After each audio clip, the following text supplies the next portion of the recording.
अस्सलाम वालेकुम मेरी यूट्यूब फैमिली खुश रहें अपने लिए और अपनों के लिए। जहाँ ट्रेंड मानसून का सीज़न जोशो खरोश से ज़ोरों से जारी है, वहाँ पे पंजाब में कोई भी ऐसा घर नहीं होगा जहाँ मिस्सी रोटी नहीं बनती होगी। मिस्सी रोटी की बहुत ज़्यादा वेरिएशन है, लेकिन आज मैं आपके साथ क्विक, ईज़ी और बहुत मज़ेदार सी बेसन वाली रोटी शेयर करूँगी। स्टार्ट करते हैं। बिस्मिल्लाहिर्रहमानिर्रहीम। फ्रेंड्स, 1 कप मैंने ले लिया आटा, 1 कप ही मैंने ले लिया बेसन। उसमें ऑमलेट कट मैंने डाल दिया प्याज, सब्ज़ मिर्च, ढेर सारा मैंने साफ़ सुथरा करके डाल दिया सब्ज़ धनिया। 1 चम्मच मैंने इसमें डाला नमक, अकॉर्डिंग टू आवर टेस्ट हम डालेंगे सुरख मिर्च। मैंने इसमें चिली फ्लेक्स का इस्तेमाल किया है ताकि इसका कलर अच्छा आए। 1 चुटकी डालेंगे अजवाइन, 1 ही चम्मच डालेंगे इसमें ज़ीरे का। डाल के इन सारे मिक्सचर को हम अच्छी तरह कर लेंगे मिक्स, ताकि हमारे पराठे के हर बाइट में मज़ेदार सी ये क्रंची वेजिटेबल्स आ जाएं।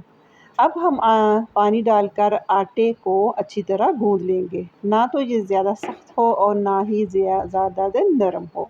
यकीन करें, इस सीज़न में ये जो रोटियां हैं ना सिर्फ हेल्थ के लिए अच्छी होती हैं, बल्कि खाने में भी बहुत मज़ा देती हैं। तो इसलिए सारे पंजाबी घरों में मानसून में ये पराठे रोटियां ज़रूर बनती हैं। अब इस आटे को हम तकरीबन 10 से 15 मिनट तक छोड़ देंगे ताकि ये अच्छी तरह सॉफ्ट हो जाए। और अब हम बनाएंगे इसके पेड़े, जिसके अंदर डालेंगे हम देसी घी और अच्छी तरह इसको रोल कर लेंगे।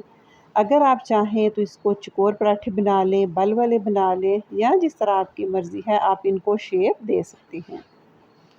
चूँकि इनमें खड़ी-खड़ी सब्ज़ियाँ होती हैं, जिसमें प्याज, सब्ज़ मिर्च, ढेर सारा धनिया होता है, तो इसलिए सम टाइम ये इनको बेलने में थोड़ी-सी मुश्किल आती है।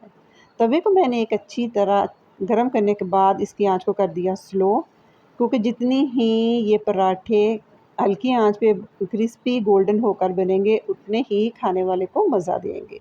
जैसे ही ये एक तरफ से हो गया पराठा ट्रांसपेरेंट, ऊपर वाली साइड पे हम लगा देंगे घी और इसकी साइडों को फ्लिप करते हुए दोनों तरफ से इसको अच्छी तरह कर लेंगे हम गोल्डन ब्राउन।